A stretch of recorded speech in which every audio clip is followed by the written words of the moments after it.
দেখেন সাহাবীগণ মুহাম্মদ সাল্লাল্লাহু আলাইহি সাল্লামকে কিভাবে অনুসরণ করেছেন একটু দেখাই।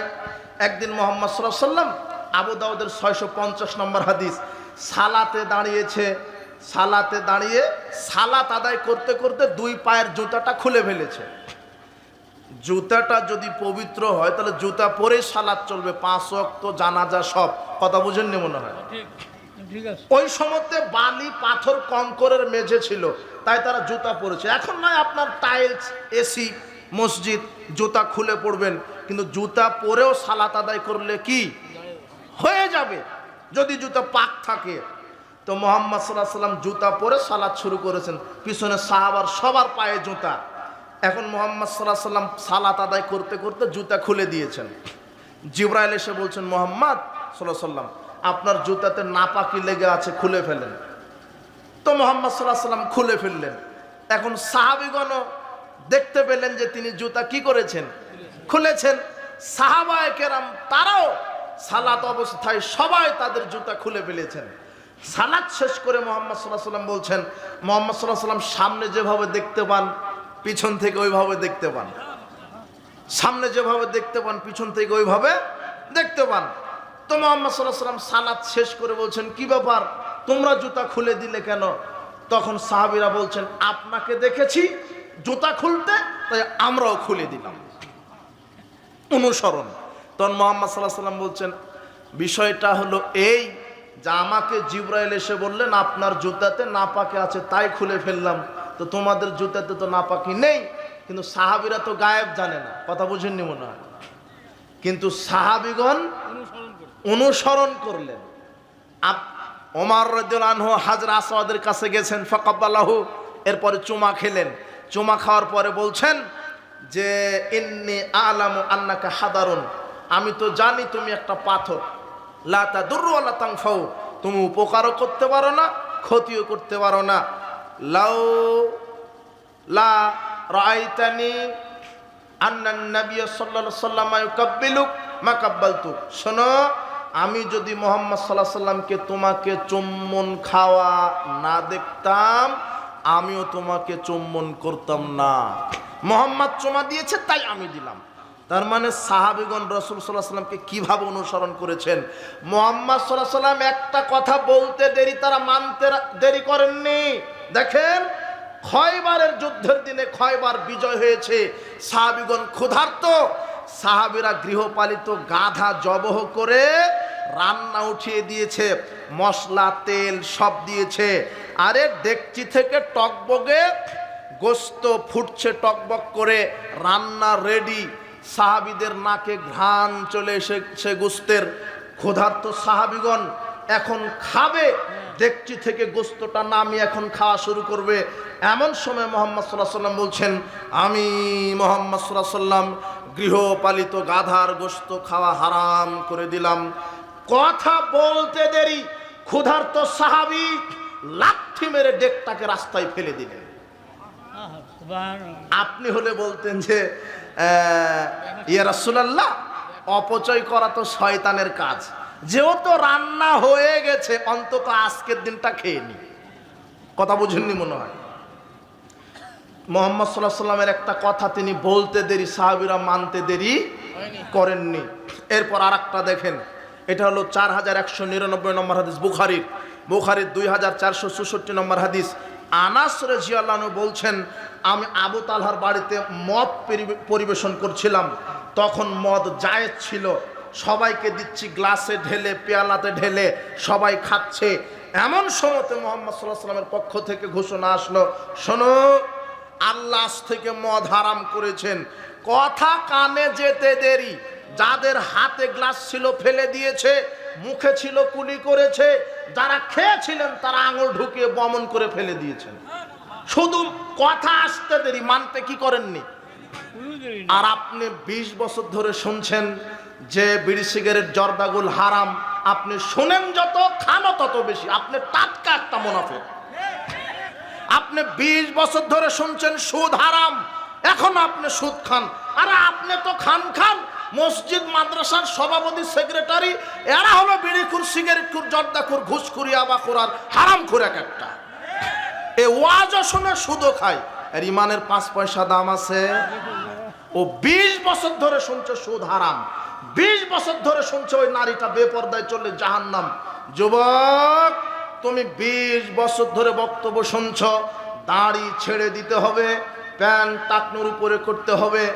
20 বছর ধরে শুনছো, কিন্তু তোমার আমল পরিবর্তন করতে পারলে না।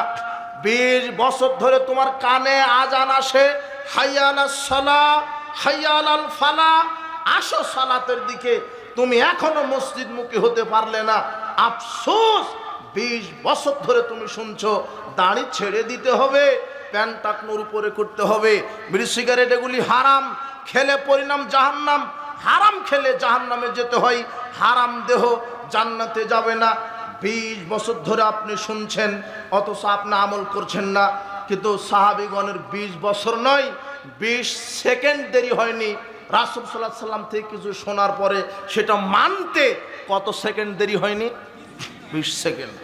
আমি এটা বোঝাতে চাইনি, বোঝাতে চাচ্ছি যে সাহাবায়ে কেরাম মুহাম্মদ সাল্লাল্লাহু আলাইহি সাল্লামকে পাই টু পাই ইত্তেবা করেছে, অনুসরণ করেছে। সব ক্ষেত্রে, আপনি সব ক্ষেত্রে মুহাম্মদ সাল্লাল্লাহু আলাইহি সাল্লাম এমন একটা আমল করে যাননি যেখানে দলিল দিয়ে যাননি। সমাজের বুকে অনেক আমল চালু আছে যেগুলি দলিলবিহীন, দলিলই নাই। আর সাহাবীগণ বেদাতি কোনো আমলকে প্রতিহত করেছেন, বাধা দিয়েছেন, বিদাতি আমল। আর সমাজে এমন এমন আমল চালু আছে যার কোনো দলিলই নেই। ওই যে আবু যার গিফারি রাদিয়াল্লাহু আনহু বিনাবিকার জায়গাতে বিনাবিকা বাদ দিয়ে বিরসুলিকা বসিয়েছেন। এই জন্য মুহাম্মদ সাল্লাল্লাহু আলাইহি সাল্লাম বুক বরাবর এক ঘুষি, একটা মাত্র সেন্টেন্স পরিবর্তন করে দিয়েছে। আর এদেশের এক শ্রেণীর বেদাতি হুজুরেরা অজুর দোয়া তৈরি করেছে। কি তৈরি করেছে? অজুর দোয়া। বলছে বিসমিল্লাহির রহমানির রহিম, আল ইসলামু হাক্কুন ওয়াল কুফরু বাতিলুন, আলিমানু জুলমাতুন ওয়াল কুফরুন ওয়াল ইসলামু নূরুন। এটা হলো অজুর দোয়া, তৈরি করে দিয়েছে। আশরাফ আলী থানভী রাহিমাহুল্লাহর পূর্ণাঙ্গ নামাজ শিক্ষার 43 পৃষ্ঠাতে তিনি বলছেন এটা নাকি অজুর দোয়া, অথচ পৃথিবীতে কোনো একটা জাল হাদিসও নাই। এটা কথা বুঝেননি মনে হয়। অজুর দোয়া তৈরি করেছে, অথচ মুহাম্মদ সাল্লাল্লাহু আলাইহি ওয়াসাল্লাম তিরমিজির 25 আর 78 নম্বর হাদিসে বলছেন তিরমিজি যে তোমরা অজুর শুরুতে লা উযু লিমান লাম ইয়াজকুর ইসমাল্লাহি আলাইহি, ওই ব্যক্তির অজু হয় না যে ব্যক্তি বিসমিল্লাহ বলে না। কি বলে না? মুহাম্মদ সাল্লাল্লাহু আলাইহি ওয়াসাল্লাম বলছেন অজুর দোয়া বিসমিল্লাহ। আর হুজুর নামাজ শিক্ষা বই লিখেছে ওইটা বিসমিল্লাহির রহমানির রহিম, আল ইসলামু হাক্কুন ওয়াল কুফরু বাতিলুন, আল ঈমানু নূরুন ওয়াল কুফরু যুলমাতুন। জিনা হুজুর একটা দোয়াই তৈরি করেছে। এখন যদি মুহাম্মদ সাল্লাল্লাহু আলাইহি ওয়াসাল্লাম বেঁচে থাকতেন তাহলে আবু যর একটা সেন্টেন্স পরিবর্তনে এক ঘুষি, এই হুজুরের কি হতো এখন? কথা বুঝেননি মনে হয়। কথা কি বুঝেছেন? দোয়াই তৈরি করে ফেলেছে, এটা নগদ দোয়াই তৈরি করে ফেলেছে। সালাতের নিয়ত তৈরি করে ফেলেছে, জোহরের এক নিয়ত, আসরের এক নিয়ত, ফজরের এক নিয়ত, মাগরিবের এক নিয়ত। বলছে যে নাওয়াইতু আন উসাল্লি লিল্লাহি তাআলা ফি যুহরি 4 রাকাত, আমি আল্লাহর জন্য নিয়ত করেছি জোহরের 4 রাকাত ফরজ সালাতের। এইভাবে আরবিতে নিয়ত মুখে বলছে, অথচ কোরআন হাদিসে আজ পর্যন্ত কোন একটা জাল হাদিসও আরবিতে লেখা হয়নি এই ব্যাপারে। বুঝেননি মনে হয় কথা। কোন হাদিসের কিতাবে এটা লেখাই হয়নি যে এটা হলো এই নিয়ত বলতে হবে। নিয়ত কি? ইন্নামাল আমালু বিন্নিয়াত। নিয়ত হলো অন্তরের পরিকল্পনা। আপনি যে অজু করছেন, আসরের সালাত আদায় করবেন, এই যে ওটাই নিয়ত হয়ে গেছে। বুঝেননি মনে হয় কথা। নিয়ত মুখে বলছে। এদেশের মানুষ সালাত শুরু করার পূর্বে 8টা বেদাত করে। কয়টা বেদাত? শুরুই করেনি, শুধু প্রস্তুতি নিতে 8টা বেদাত। এক, নিয়ত। এই যে নিয়ত মুখে বললো, কথা বুঝেননি মনে হয়, এই মুখে এভাবে নিয়ত বলা বিদাত। 2, ইমাম সাহেব আলাদা নিয়ত তৈরি করেছে, বলছে আনা ইমামু হাদারা মাইয়াহদুরুন, আমি উপস্থিত অনুপস্থিত সবার ইমামতি করছি। এটা কোনো জাল দলিলেও নাই, আপনার হুজুর তৈরি করেছে। 3, একামাত শুরু থেকে শেষ পর্যন্ত হুজুর বায়ে সাদের পাগড়ি পেঁচা শুরু। আর হুজুর এখন বলছে পাগড়ি পরে সালাত আদায় করা, পাগড়িবিহীন 70 গুণ বেশি সওয়াব। অথচ হাদিস জাল। হাদিস পাগড়ি টুপির একটা ফজিলতের নেই। তবে ইসলামী শরীয়ত পাগড়ি টুপি এটা সৌন্দর্য পড়বেন, রাসূল সাল্লাল্লাহু আলাইহি ওয়াসাল্লাম পাগড়ি পড়েছেন, তবে নেকির আশায় নয়। এটা ইসলামের একটা সৌন্দর্য। আর এইভাবে পড়া যাবে না যে পাগড়ি দিয়ে সালাত আদায় করলে 70 গুণ নেকি হবে, এই হাদিস জাল। পাগড়ি সব সময়তে পড়া সুন্নত। কিন্তু আপনার মসজিদের হুজুর একামত যখন শুরু করেছে তখন পাগড়ি পেঁচাও শুরু করেছে। কথা বুঝেছেন? তাহলে কয়টা হলো? আমি বলেছি সালাত শুরু করে কয়টা বেদাত দিয়ে? 8টা। তার 3 হলো। 4, জায়নামাজের দোয়া তৈরি করেছে। বলছে ইন্নী ওয়াজ্জাহাতু ওয়াজহিয়া লিল্লাযী ফাতারাস সামাওয়াতি ওয়াল আরদি হানিফা ওয়া মা আনা মিনাল মুশরিকিন। এটা রাসূল সাল্লাল্লাহু আলাইহি ওয়াসাল্লাম থেকে কোনো প্রমাণিত নাই। জায়নামাজের দোয়া বলে কোরআন হাদিসে কোনো দোয়াই নাই। না, বুঝেননি মনে হয় কথা? জায়নামাজের দোয়া বলে কোনো দোয়াই নাই। এখন আপনার হুজুর বলবে হুজুর এটা তো কোরআনের আয়াত, কোরআনে আছে। এটা বেকুব, কোরআনে আছে, কিন্তু এটা যে মুহাম্মদ সাল্লাল্লাহু আলাইহি ওয়াসাল্লাম জায়নামাজে পড়েছে এর দলিল কোথায়? এই আয়াত কি হুজুরের উপর নাজিল হয়েছে না মুহাম্মদ সাল্লাল্লাহু আলাইহি ওয়াসাল্লামের উপরে?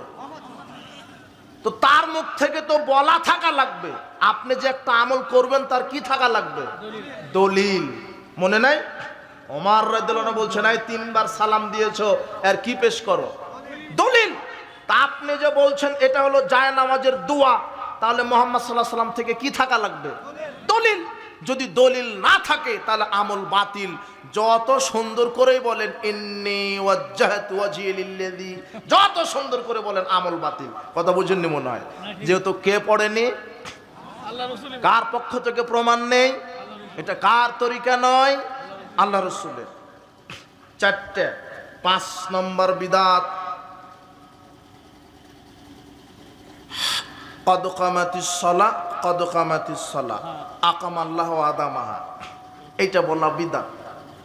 মুহাম্মদ সাল্লাল্লাহু আলাইহি ওয়াসাল্লাম বলছেন ফাকুলু মিসলা মা ইয়াকুলু মুয়াজ্জিন, মুয়াজ্জিন যা বলে অনুরূপ বলো।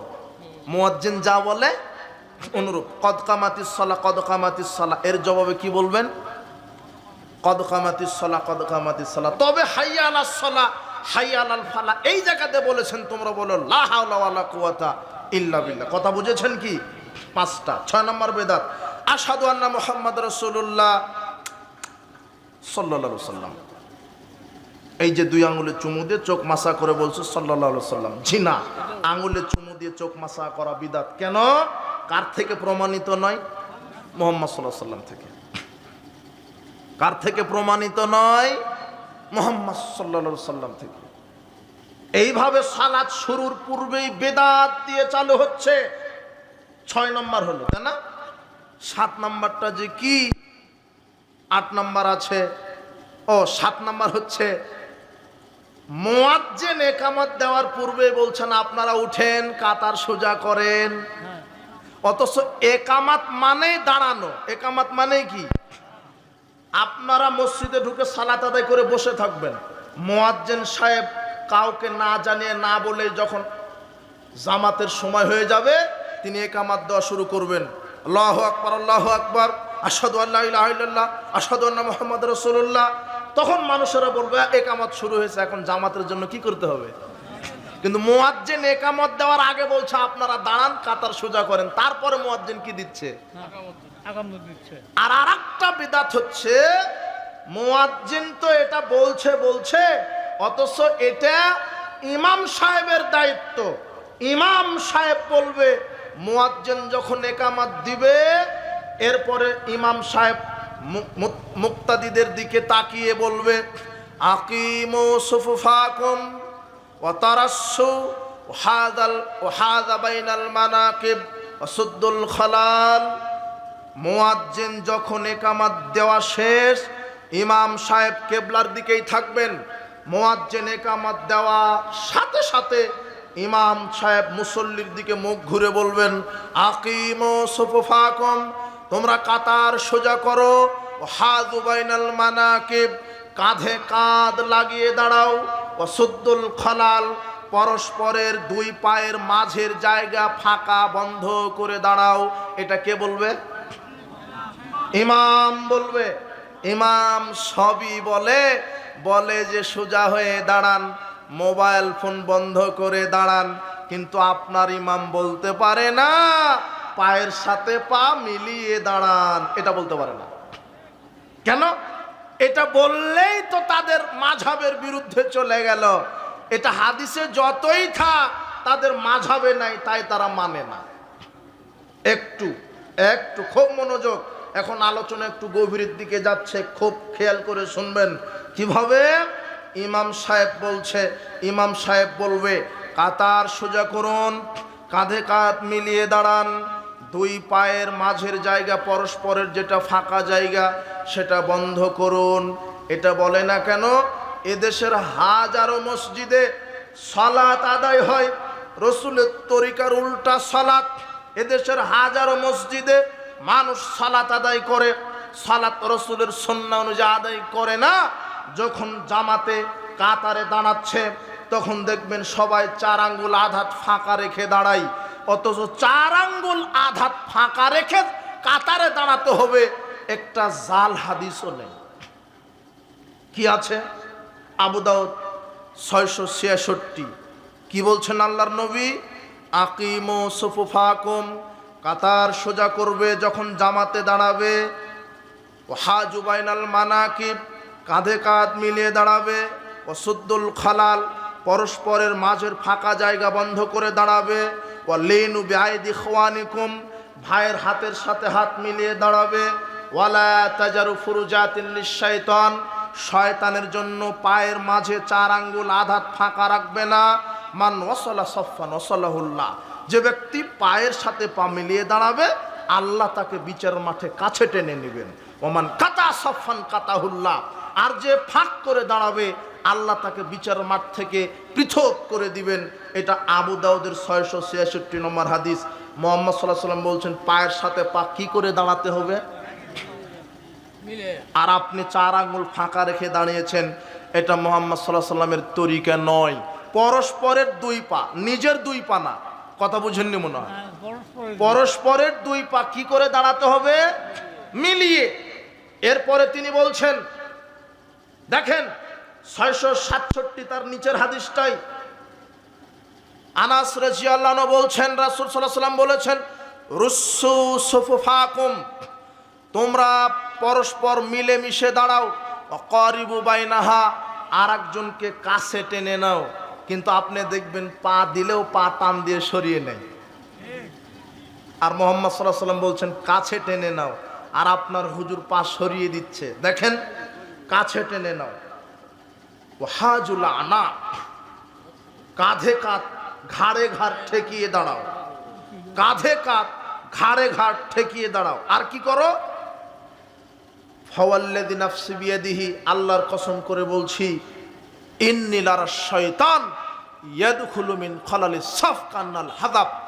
আল্লাহর নবী বলছেন, আবু দাউদের 667 নম্বর হাদিস, যখন তোমরা ফাঁকা করে কাতারে দাঁড়াও সেখানে শয়তান বকরি ছাগলের বাচ্চা হয়ে বসে থাকে। কি বসে থাকে? ফাঁকা জায়গাতে কে বসে থাকে? এটা কে বলছেন? পীর না মুহাম্মদ সাল্লাল্লাহু আলাইহি ওয়াসাল্লাম? আপনি পীরের কথা মানতে রাজি, আজ পর্যন্ত মুহাম্মদ সাল্লাল্লাহু আলাইহি ওয়াসাল্লামের হাদিস অনুযায়ী আমল করতে রাজি হলেন না। আফসোস আপনার, আফসোস আপনার জন্যে। মুহাম্মদ সাল্লাল্লাহু আলাইহি ওয়াসাল্লাম বলছেন পরস্পর মিলে দাঁড়াও। এখন আপনার হুজুর বলছে যে কেমন কথা, পায়ের সাথে পা মিলিয়ে দাঁড়ালে এটা কেমন হবে? আর একজনের পায়ের সাথে পা লাগানো, ওকে তো অপমান করা হলো, মর্যাদা খাটো করা হলো, ওর মানহানি করা হলো। কোথায় মুচির পাটা মন্ত্রীর পায়ের সাথে ঠেকবে? ছাত্রর পা শিক্ষকের পায়ের সাথে ঠেকবে? ছেলের পা বাপের পায়ের সাথে ঠেকবে? এটা কি হয়? ওনাকে তো ছোট করা হবে। যে না, তোমার প্রতিবন্ধী হুজুর ভুল বুঝেছে। সবচেয়ে শ্রেষ্ঠ ব্যক্তি পৃথিবীর ইতিহাসে তারা হচ্ছেন সাহাবায়ে কেরাম। তারা যদি পায়ের সাথে পা মিলিয়ে দাঁড়াতে পারে তা আপনি কত বড় মন্ত্রী হয়েছেন। আপনি কত বড় ডাক্তার মাস্টার হয়েছেন যা আপনার পায়ের সাথে পা মিলানো যাবে না? আর সালাতে যখন মুচি আর মন্ত্রী একসাথে দাঁড়িয়েছে, আল্লাহর কাছে মুচি মন্ত্রীর কোনো পরিচয় নাই, একটাই পরিচয়, মুচিও আল্লাহর চাকর, মন্ত্রীও আল্লাহর চাকর। দুজনকে কার কাছে মাথা নত করতে হয়? আল্লাহর কাছে। এখানে বিশেষ কোনো পরিচয় নেই।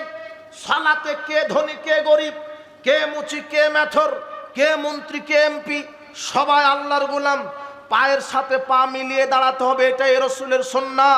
মুহাম্মদ সাল্লাল্লাহু আলাইহি ওয়াসাল্লাম বলছেন, মান সাদ্দা ফুরজাতান ফি সাফ, যে ব্যক্তি পরস্পরের মাঝের ফাঁকা জায়গা বন্ধ করে দাঁড়াবে, রাফাহুল্লাহু বিহা দারাজাতান, আল্লাহ তার মর্যাদা বৃদ্ধি করে দিবেন। ও বানা লাহু বাইতান ফিল জান্নাহ, শুধু কি তাই, জান্নাতে একটা ঘর নির্মাণ করে দিবেন। তাবারানি মুজামুল কাবির, তাবারানি মুজামুল আওসাত 5797 নম্বর হাদিস। মুহাম্মদ সাল্লাল্লাহু আলাইহি ওয়াসাল্লাম বলে গেছেন, পায়ের সাথে পা মিলিয়ে দাঁড়ালে আল্লাহ মর্যাদা বৃদ্ধি করেন। শুধু না মর্যাদা তো বৃদ্ধি করেন, জান্নাতে একটা ঘর নির্মাণ করে দেন।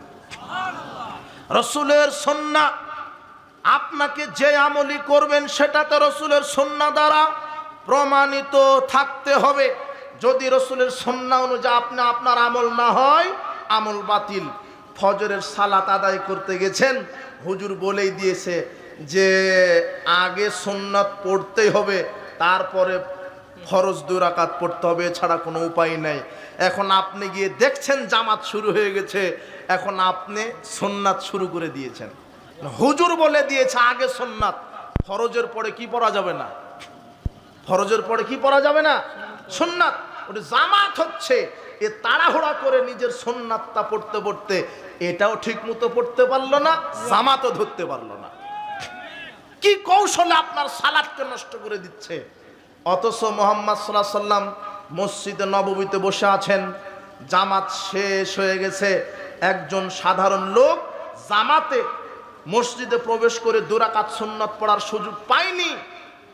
জামাতের সময় হয়ে গেছে, লোকটা জামাতে 2 রাকাত ফরজ সালাত আদায় করার পরে তারপরে ফজরের 2 রাকাত সুন্নাত সালাত আদায় করেছেন। মুহাম্মদ সাল্লাল্লাহু আলাইহি ওয়াসাল্লাম তাকে নিষেধ করেননি, এই ফরজের পরে সুন্নাত পড়া যাবে না, এরকম নিষেধ করেননি। আবু দাউদের 1267 নম্বর হাদিস অনুযায়ী আপনাকে আমল করতে হবে। আপনি মসজিদে গিয়ে যদি দেখেন যে জামাত হয়ে যাচ্ছে, তখন আর সুন্নত নয়, জামাতে শরীক হয়ে ফরজ আগে পড়বেন, ফরজ শেষ করার পরে সুন্দরভাবে ধীর স্থিরতার সাথে ফজরের 2 রাকাত সুন্নাত পড়বেন। কথা মনে থাকবে? এটাই রাসূলের সুন্নাহ, এটাই রাসূলের তরিকা। আপনাকে ভুল বোঝানো হয়েছে। আপনার হুজুর এত বড় খতিব, ও এত বড় মুফতি মাওলানা, ও হলো হাটহাজারি, ও হলো দেওবন্দি, ও হলো এই, ও হলো অমুক পীর, এত বড় ডিগ্রি। হুজুর জুমার খুতবা দিচ্ছে, খুতবা দেওয়ার সময়তে লাল বাতি জ্বালিয়ে আপনার সুন্নাহকে ঠেকিয়ে রেখেছে। সুন্নাতকে আপনার সুন্নাত পড়তে দিবে না। কি বাতি জ্বালানো আছে? লাল বাতি। বলছো আমি সবচেয়ে বড় খতিব, আমি খুতবা দেওয়ার সময়তে কোনো কি চলবে না, লাল বাতি দিয়ে ঠেকিয়ে রেখেছে। অথচ তোমার হুজুরকে আজকে হাদিস পড়তে বলো, তোমার হুজুর তো চশমা কালো পড়ে আছে, তাই হাদিস দেখতে পায় না। আরে দেখলেও মানবে না কেন? মাযহাবে নাই তাই। একটু আমি মাযহাব সম্পর্কে ভুল ধারণা আজকে ক্লিয়ার করে দেবো ইনশাআল্লাহ। আপনি একটু ধৈর্য ধারণ করেন। মাযহাবের বিরোধী আমরা নই, ইমামগণের বিরোধী আমরা নই। আপনার ধৈর্য প্রমাণ করবে আপনি বক্তব্য বুঝবেন কি বুঝবেন না। একটু ধৈর্য ধরেন। দেখেন, হুজুর লাল বাতি জ্বালিয়েছে, লাল বাতি মানে এখন কি পড়া যাবে না? সুন্নাত। এখন বড় হুজুর খুতবা দিচ্ছে, এটা জাতা কথা নাকি? হুজুর সবচেয়ে বড় হুজুর, আপনার আলখাল্লা পাগড়িওয়ালা হুজুর, ও লাল বাতি দিয়ে ঠেকিয়ে রেখেছে রাসূলের সুন্নাত। দেখেন, আপনি সহিহ বুখারীর 931 নম্বর হাদিস খুলেন, দাখালা রাজুলুন ইয়াউমাল জুমা, এক ব্যক্তি জুমার দিনে মসজিদে প্রবেশ করলেন। ওয়ান নবী সাল্লাল্লাহু আলাইহি ওয়াসাল্লাম ইয়াখতুব, আর ওই সময়তে খুতবা দিচ্ছেন মুহাম্মদ সাল্লাল্লাহু আলাইহি ওয়াসাল্লাম। সবচেয়ে ভদ্র মানুষ, সবচেয়ে নম্র মানুষ, তাকওয়াশীল পরহেজগার মানুষ, সবচেয়ে দামি মানুষ, সবচেয়ে সবচেয়ে তাকওয়াশীল পরহেজগার মানুষ আকাশের নিচে জমিনের উপরে কে? সেই মুহাম্মদ সাল্লাল্লাহু আলাইহি ওয়াসাল্লাম খুতবা দিচ্ছেন। ওই সময়তে একটা লোক জুমার দিনে এসে বসে পড়েছে। মুহাম্মদ সাল্লাল্লাহু আলাইহি ওয়াসাল্লাম বলছেন, এই আসল্লাইতা, তুমি কি সালাত আদায় করেছো? লোকটা বলছে, লা, না আমি করিনি। কম কম, দাঁড়াও, সল্লি রাকাতাইন, 2 রাকাত সালাত আদায় করো, এরপরে বসো। মুহাম্মদ সাল্লাল্লাহু আলাইহি সাল্লাম খুতবা দেওয়াকালীন 2 রাকাত সালাত চলে, আর আপনার হুজুর খুতবা দেওয়ার সময়তে লাল বাতি জ্বালিয়ে রাসূলের সুন্নাহকে কবর দিয়েছে। না, বুঝেননি কথা? হুজুরের সাহস কি করে হলো লাল বাতি জ্বালিয়ে রাসূলের সুন্নাহকে ঠেকিয়ে রাখার? হুজুরকে পরিবর্তন হতে হবে। এই বিদাতি হুজুর দিয়েই জাহান্নাম উদ্বোধন হবে। এক শ্রেণীর হুজুরই জাহান্নামে যাবে। মুহাম্মদ সাল্লাল্লাহু আলাইহি ওয়াসাল্লাম বলছেন, মান কাযাবা আলাইয়া মুতাআম্মিদান ফালিয়াতাবাউ মাকাদাহু মিনান নার, যা আমার নামে মিথ্যা রচনা করবে তার থাকার জায়গা হবে জাহান্নাম। আমার নামে যদি কোনো মাওলানা সাহেব মিথ্যা বক্তব্য দিয়ে আমার নামে চালিয়ে দেয়, তাহলে তার থাকার জায়গা হবে জাহান্নাম। আল্লাহর নবী বলছেন 1163 নম্বর হাদিস, সহিহ বুখারী, ইদা দাখালা আহাদাকুমুল মসজিদ, যখন তোমাদের কেউ মসজিদে প্রবেশ করবে, ফালা ইয়াজলিস হাত্তা ইউসাল্লি রাকাতাইন, 2 রাকাত সালাত আদায় করে যেন সে না বসে। 2 রাকাত সালাত আদায় না করা পর্যন্ত মসজিদে কি করতে পারবেন না। এটা মুহাম্মদ সাল্লাল্লাহু আলাইহি ওয়াসাল্লামের আদেশ। আর আপনি এসে ঝট করে এসে বসে পড়লেন। এটা কি সংসদ ভবন নাকি আপনার? এটা কি আপনার নিজের বাড়ি? এটা কি আপনার রেস্টুরেন্ট যে সেই বসে পড়লেন? এটা হলো আল্লাহর ঘর। আল্লাহর ঘরে ঢোকার আদব আছে, আল্লাহর ঘরে বসার আদব আছে। মুহাম্মদ সাল্লাল্লাহু আলাইহি ওয়াসাল্লাম বলছেন, ইযা দাখালা আহাদাকুমুল মসজিদ ফালিয়াকুল, যখন তোমরা মসজিদে প্রবেশ করবে তখন বলো, আল্লাহুম্মা ইফতাহলি আবওয়াব রাহমাতিক। ইযা খারাজা, যখন তোমরা বের হবে তখন বলো, আল্লাহুম্মা ইন্নী আসআলুকা মিন ফাদলিক। আর যখন বসতে চাচ্ছ, ফালা ইয়াজলিস, তোমরা বসতে পারবে না হাত্তা ইউসাল্লি রাকাতাইন, যতক্ষণ না 2 রাকাত সালাত আদায় না করেন। আর আপনার হুজুর ওই সময়তে লাল বাতি জ্বালিয়ে আপনার সালাতকে ঠেকিয়ে রেখেছে। সুন্নাহ অনুযায়ী আমল করতে হবে। সমাজে অনেক প্রচলিত আমল আছে, যেই আমলের সহিহ তো বহুদূরের কথা, জয়ীফ তো বহুদূরের কথা, জাল দলিলও নেই। সহিহ তো বহুদূরের কথা, জয়ীফ তো বহুদূরের কথা, জাল দলিলও নেই। সমাজে কায়েম আছে। কি কায়েম আছে? কি কায়েম আছে? আপনার হাফেজ সাহেব, আন্তর্জাতিক কারি সাহেব ও কোরআন মাজিদ তেলাওয়াত শেষে বলছে সাদাকাল্লাহুল আজিম। এটা কোরআন হাদিসে আরবিতে এই হাদিসই লেখা হয়নি। বুঝেননি মনে হয় আমার কথা? কোরআন তেলাওয়াত শেষ করে যে সাদাকাল্লাহুল আজিম বলা লাগবে, এটা আরবিতে কোনো কোরআন এবং হাদিসে আরবিতে কি করা হয়নি আজ পর্যন্ত, লেখাই হয়নি। সহিহ তো দূরের কথা, জয়ীফ তো দূরের কথা, একটা জাল হাদিসও পৃথিবীর উপরে আকাশের নিচে কি নাই। হাফেজ সাহেব বলছে, কি বলছে? সাদাকাল্লাহুল আজিম। কোনদিন আপনি বললেন না আগামীকাল সকালে আপনার এই পাগড়িওয়ালা হুজুর হাফেজকে ধরবেন, হাফেজ সাহেব আপনি যে কোরআন মাজিদ তেলাওয়াত শেষে সাদাকাল্লাহুল আজিম বলেন, এটা দলিল আছে কোথায়? যে কোনো আমল করতে কি লাগে? দলিল। দলিল লাগে। তা আপনি হাফেজ সাহেবকে বলেন এটা যে পড়লেন তার কি দলিল? এখন আপনি বলবেন তাহলে কোরআন মাজিদ তেলাওয়াত শেষে কি বলা লাগবে, এখন কি বলতে হবে, এটা কার থেকে দলিল নেবেন? মুহাম্মদ সাল্লাল্লাহু আলাইহি ওয়াসাল্লাম থেকে। এখন দেখেন, এখন আমি দলিল দিতে পারবো কি? আয়েশা রাদিয়াল্লাহু তাআলা আনহা বলছেন, নবী করিম সাল্লাল্লাহু আলাইহি ওয়াসাল্লাম ইযা সাল্লা সালাতান কাত্ত, ইযা তাওয়াদা উদওয়ান কাত্ত, ওয়া ইযা মাজলিসান কাত্ত, আও তাআলা কুরআনান কাত্ত, ইল্লা খুতামা বিযালিকা বিকালিমাত। আয়েশা রাদিয়াল্লাহু তাআলা আনহা বলছেন, রাসূল সাল্লাল্লাহু আলাইহি ওয়াসাল্লাম যখন ওযু শেষ করতেন, যখন সালাত শেষ করতেন, যখন তাফসির জালসা বৈঠক শেষ করতেন, আর যখন কোরআন তেলাওয়াত শেষ করতেন, তখন এই দোয়া পাঠের মাধ্যমে শেষ করতেন। দোয়াটা কি? সুবহানাকা আল্লাহুম্মা বিহামদিকা আশহাদু আল্লা ইলাহা ইল্লা আনতা আস্তাগফিরুকা ওয়া আতুবু ইলাইক। দলিল পাওয়া গেল। এখন কোথায় আছে? তাবারানি আর নাসাই as-সুনানুল কুবরা, ইমাম নাসাইয়ের একটা বিখ্যাত গ্রন্থ সুনানুল কুবরা, নাসাই as-সুনানুল কুবরা, 10,140 নম্বর হাদিস, 10,140 নম্বর হাদিস। মুহাম্মদ সাল্লাল্লাহু আলাইহি ওয়াসাল্লাম কোরআন তেলাওয়াত শেষে সুবহানাকা আল্লাহুম্মা বিহামদিকা আশহাদু আল্লা ইলাহা ইল্লা আনতা আস্তাগফিরুকা ওয়া আতুবু ইলাইক এই দোয়া বলেছেন। আর আপনার হুজুর কি বলে?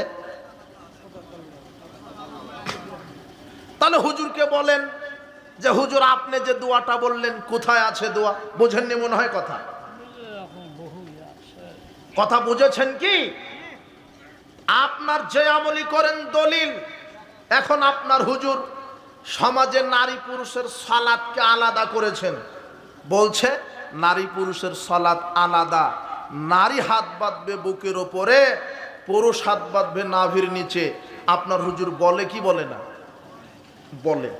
আপনার হুজুর এই বগুড়ার সবচেয়ে যে বড় হুজুর, এই বগুড়ার সবচেয়ে যে বড় হুজুর, সকালে তার কাছে যাবেন, তার কাছে গিয়ে বলবেন মৌলানা সাহেব আমরা তো বাপ দাদা থেকে শুনে আসছি যে নারী বুকের উপরে হাত বেঁধে সালাত আর পুরুষ নাভির নিচে হাত বেঁধে সালাত, এই হাদিসটা আরবিতে পৃথিবীর কোন কিতাবে লেখা আছে? বুঝেননি কথা? বুঝেন কি না? আমি আজকে থেকে যাব, রাতে সকালে হুজুরকে ডেকে নে বলবেন যে এই যে হুজুর আছে, ও বক্তব্য দিয়ে যায়নি, হুজুর দেখে যাবে হাদিসটা। সহি তো বহু দূরের কথা, জয়ীব তো বহু দূরের কথা, জাল হাদিসও আজ পর্যন্ত আরবিতে লেখা হয়নি। এমনিতেই চলছে নারী বুকের উপরে পুরুষ নাভির নিচে। ওই যে কে জানি বলেছিল তোর কান চিলে নিয়ে গেছে রে, তখনও চিলের পিছনে দৌড় শুরু। আসলে দেখেনি কানটা আছে না সত্যি নিয়ে গেছে। তো সমাজে কায়েম আছে যুগ যুগ ধরে। শোনেন, সমাজে অনেক কিছু কায়েম আছে, প্রসিদ্ধ আছে। প্রসিদ্ধ হলেই তা বিশুদ্ধ নয়। প্রসিদ্ধ এক জিনিস, বিশুদ্ধ আর এক জিনিস। আমি যদি বলি কোরআন মাজিদের আয়াতের সংখ্যা 1 লক্ষ জনগণের সামনে যদি বলি, তাহলে কোরআন মাজিদের আয়াতের সংখ্যা কত? প্রায় 90,000 মানুষই বলবে।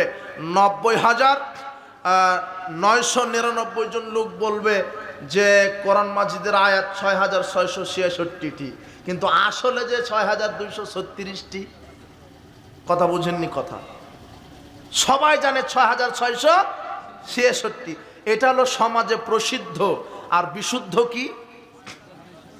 6,236। এখন আমি যদি বলি কোরআন মাজিদ সর্বপ্রথম বাংলাতে অনুবাদ করেছে কে, তখন আপনি বলবেন গিরিশচন্দ্র সেন। মিথ্যে কথা, এটা সমাজে প্রসিদ্ধ। আপনি সকালে তদন্ত করেন কোরআন মাজিদ সর্বপ্রথম বাংলাতে অনুবাদ করেছেন কে, আপনি তদন্ত করে পাবেন, দেখবেন যে আমির উদ্দিন বসু নিয়ে কি আছে, কি নাম, তাও আংশিক কয়েকটা সূরা। টোটাল কোরআনটাই A to Z পূর্ণাঙ্গ অনুবাদ করেছেন মাওলানা নাইমুদ্দিন সাহেব 1836 সালে। আর আপনি যে গিরিশচন্দ্র সেনের কথা বলছেন, এ জন্মগ্রহণ করেছে 1801 সালে। তার 35 বছর আগেই মাওলানা নাইমুদ্দিন কি করেছেন? না, বুঝেননি মনে হয় কথা। তাহলে সমাজে কি আছে? বঙ্গানুবাদ কে করেছে? গিরিশচন্দ্র। এটা হলো প্রসিদ্ধ, কিন্তু বিশুদ্ধ কি? এইভাবে সমাজে অনেক বিদাতি আমল আছে, যেই আমল প্রসিদ্ধ হলেও রাসূলের সুন্নাহ দ্বারা কি না প্রমাণিত না। আমাকে রাসূলের সুন্নাহ অনুযায়ী আমল করতে হবে। রাসূলের সুন্নাহ অনুযায়ী আমাকে আমল করতে হবে। রাসূলের সুন্নাহ অনুযায়ী যদি আমল না করি, তাহলে সেই আমল বাতিল হবে। সালাত, সিয়াম, হজ, যাকাত, তাসবিহ তাহলিল, কোরআন তেলাওয়াত, দান সদকা যা কিছু করতে চাচ্ছেন সেখানে রাসূলের সুন্নাহ অনুযায়ী করতে হবে। আল্লাহ সুবহানাহু ওয়া তাআলা বলছেন, কুল হাল নুনাব্বিউকুম বিল আখসারিনা আমালা। আপনি বলেন ক্ষতিগ্রস্ত আমল সম্পর্কে কি বলবো না? ওটাই হলো ক্ষতিগ্রস্ত আমল। যারা আমল করে বলবে আমরা তো ভালো আমল করছি, অথচ সেটা কোরআন সুন্নাহ দ্বারা প্রমাণিত নয়। যারা আমল করে রাসূলের সুন্নাহ দ্বারা প্রমাণিত নয়, সে আমল বাতিল। আয়েশা রাদিয়াল্লাহু তাআলা আনহা বলছেন রাসূল সাল্লাল্লাহু আলাইহি ওয়াসাল্লাম বলেছেন, মান আমিলা আমালান, যে ব্যক্তি কোনো আমল করলো, লাইসা আলাইহি আমরুনা ফাহুয়া রাদ, আর সেই আমল আমি করতে বলিনি, তাহলে সেটা বাতিল হবে। যে ব্যক্তি কোনো আমল করলো আর সেই আমলটা যদি রাসূলের দেওয়া না হয়, তাহলে সেটা কি হবে? বাতিল। সেটা বাতিল। যেটা আপনি সমাজে করছেন, যে আমল রাসূল সাল্লাল্লাহু আলাইহি ওয়াসাল্লাম করেননি, বাপ মা মারা গেলে 40-এ খাওয়াতে হবে, মেলাদ করতে হবে, চেলাম করতে হবে, রাসূল থেকে সাহাবী থেকে প্রমাণ নেই, অতএব এটা বাতিল। এটা বাতিল আমল, রাসূল সাল্লাল্লাহু আলাইহি ওয়াসাল্লাম করেননি।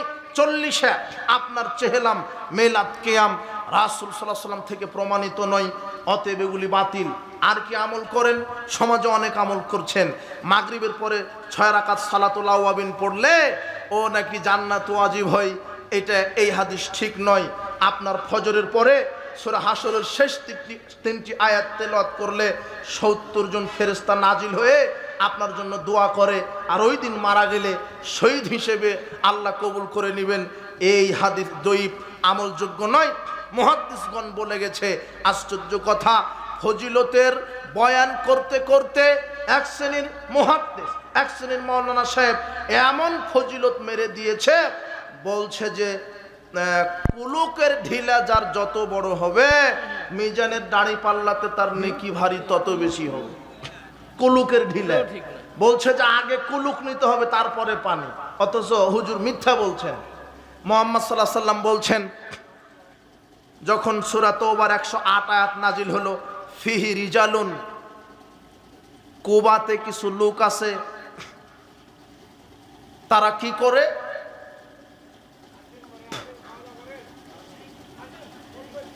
আইয়াতাতাহহারু, তারা পবিত্রতা অর্জন করে, ওয়াল্লাহু ইউহিব্বুল মুত্তাহিরিন, আর আল্লাহ পবিত্রতা অর্জনকারীকে ভালোবাসেন। এই আয়াতটা যখন নাজিল হলো, কুবাবাসীদের প্রশংসা আল্লাহ আয়াত নাজিল করলেন। তখন মুহাম্মদ সাল্লাল্লাহু আলাইহি ওয়াসাল্লাম অবাক হয়ে বলছেন, ইবনে মাজার, তিরমিজির 355 নম্বর হাদিস, আর আবু দাউদের 44 নম্বর হাদিস, রাসূল সাল্লাল্লাহু আলাইহি ওয়াসাল্লাম বলছেন, ইয়ামা শারাল মুহাজিরিন, হে মুহাজিরগণ, কুবাবাসী, ইন্নাল্লাহ কাদ আসনা আলাইকুম ফিত তুহুরে, আল্লাহ যে তোমাদের পবিত্রতা অর্জন করা দেখে প্রশংসা করেছেন। ফামা তুহুরুকুম, বলো তো কিভাবে তোমরা পবিত্রতা অর্জন করো? তখন তারা বলছেন, নাতাওয়াদ্দাউ লিস-সালাত, আমরা সালাতের জন্য পানি দিয়ে ওযু করি, ওয়া নাগতাসিলু মিনাল জানাবাত, স্ত্রী মিলনের পরে আমরা পানি দিয়ে গোসল করি, ওয়া নাগতাসিলু মিনাল জানাবাত, আমরা স্ত্রী মিলনের পরে পানি দিয়ে গোসল করি, ওয়া নাস্তানজি বিল মায়ে, আর পেশাব করার পরে পানি দিয়ে পবিত্রতা অর্জন করি। কি দিয়ে? এই প্রশংসা আল্লাহ করছেন কুবাবাসীর এই পবিত্রতা অর্জন করা দেখে, অথচ হুজুর বলছে আগে কুলুক নিতে হবে, ঢিলা নিতে হবে, তারপরে পানি।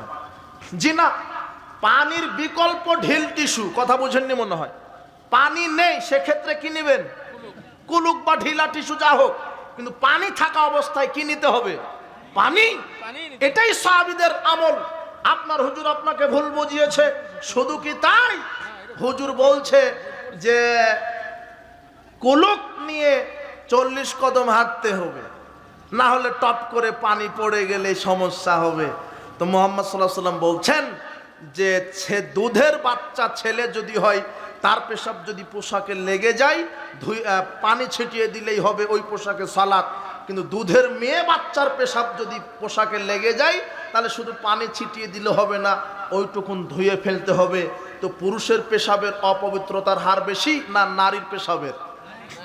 তো পুরুষ আপনি তাহলে যদি 40 কদম হাঁটেন, তাহলে আপনার বউয়ের কয় কদম হাঁটা লাগবে?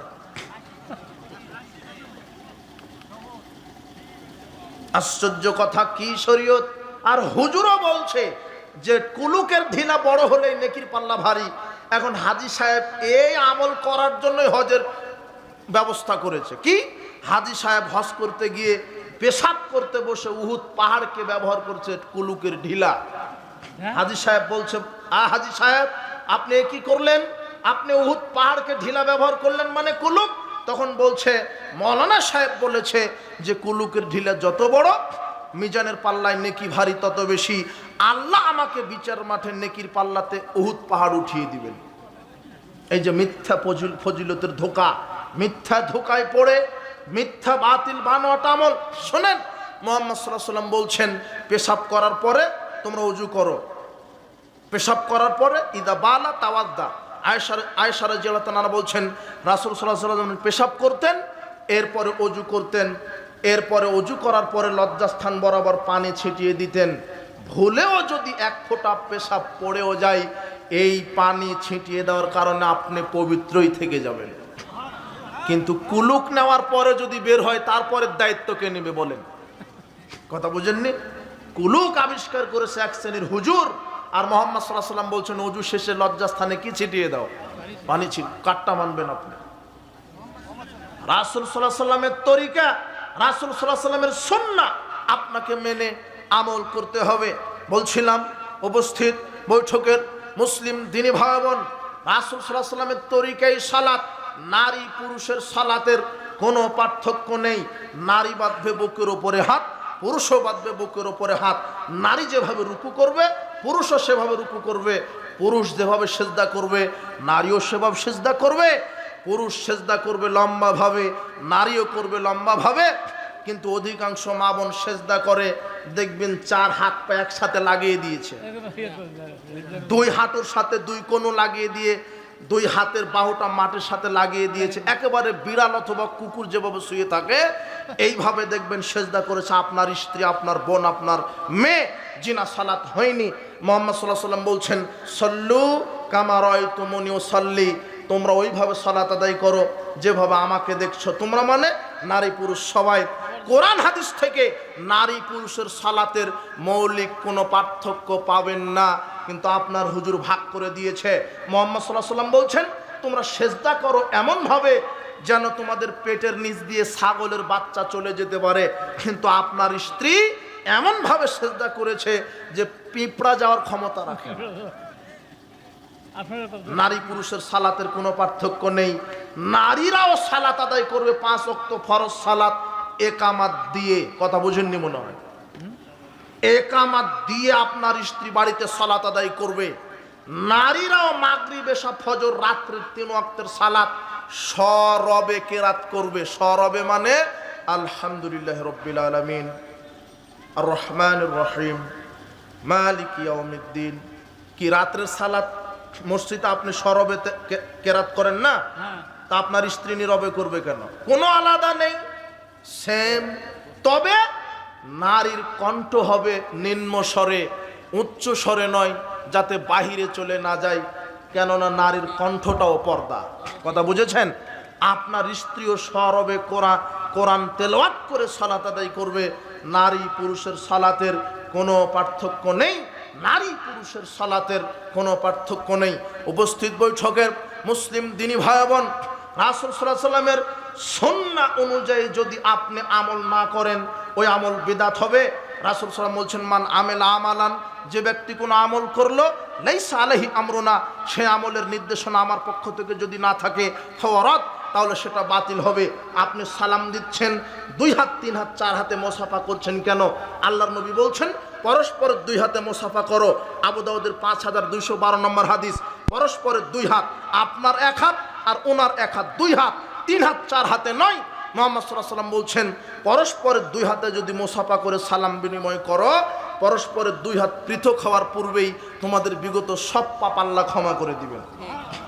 রাসূলের সুন্নাহ অনুযায়ী আমল, রাসূলের তরিকা অনুযায়ী আমল, সালাত, সিয়াম, হজ, যাকাত সব রাসূলের সুন্নাহ অনুযায়ী করতে হবে। আপনি আজানের শেষে আপনি দোয়া হিসেবে তো পড়লেন ওটাই, এরপরে আবার যোগ করছেন কেন? পদ্দারাজাতার রাফিয়া পরজুকনা শাফাতাহু ইয়াউমাল কিয়ামা ইন্নাকা লা তুখলিফুল মিয়াদ। 3টা বাক্য যোগ করেন, অথচ একটাও রাসূল সাল্লাল্লাহু আলাইহি ওয়াসাল্লাম থেকে প্রমাণিত নয়। আল্লাহুম্মা রাব্ব হাযিহিদ দাওয়াতিত তাম্মা ওয়াস সালাতিল কায়েমা আতি মুহাম্মাদানিল ওয়াসিলাতাল ফাদিলা ওয়া বা'আথহু মাকামান মাহমুদানিল্লাযী ওয়া'আদতা। এতটুকুনি রাসূল থেকে প্রমাণিত। বুঝেননি মনে হয়? বুখারী 614 নম্বর হাদিস। মুহাম্মদ সাল্লাল্লাহু আলাইহি ওয়াসাল্লাম বলছেন, এতটুকুন যদি আজানের পরে কেউ বলে হাল্লাত লাহু শাফাতি ইয়াউমাল কিয়ামা, ওই ব্যক্তির জন্য সুপারিশ আমার জন্য ওয়াজিব হয়ে যায়। কিন্তু ওই তিনটা যোগ করলে আর ওয়াজিব হবে না। ওয়াদ-দারাজাতার রাফিয়া ওয়ারযুকনা শাফাতাহু ইয়াওমাল কিয়ামা ইন্নাকা লা তুখলিফুল মিআদ। জি না, হুজুর আপনাকে বলবে ইন্নাকা লা তুখলিফুল মিয়াদ, আর এটা তো কোরআনের আয়াত, বলা যাবে না কেন?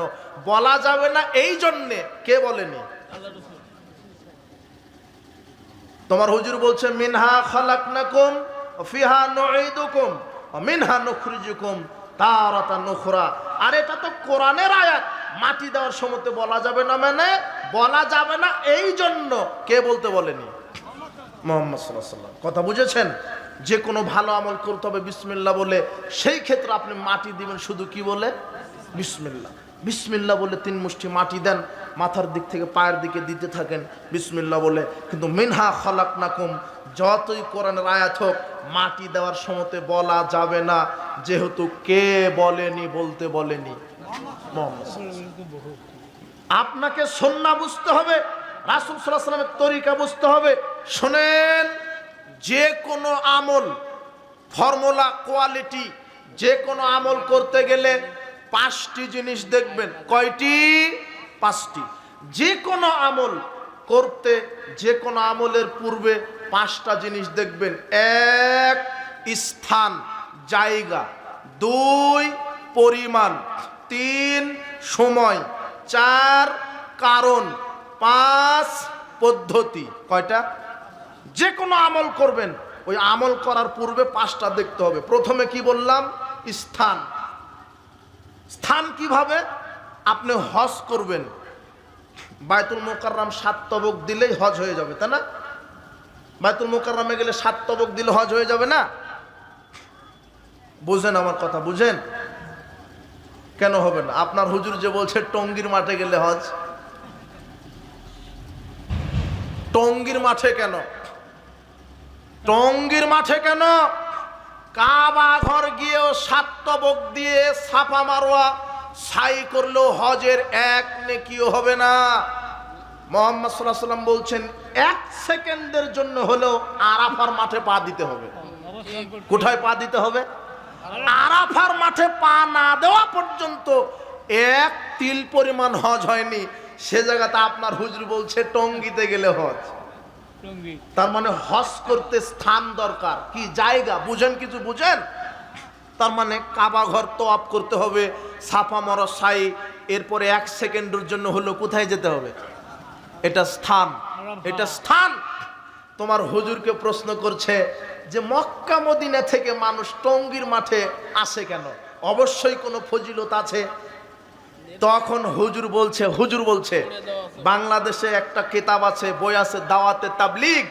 এই বইটা সকালে কিনবেন, কেনার পরে 85 পৃষ্ঠা খুলবেন, ওখানে প্রশ্ন উত্তরে বইটা প্রশ্ন লেখা আছে মক্কা মদিনা থেকে টঙ্গীর মাঠে কেন আসে।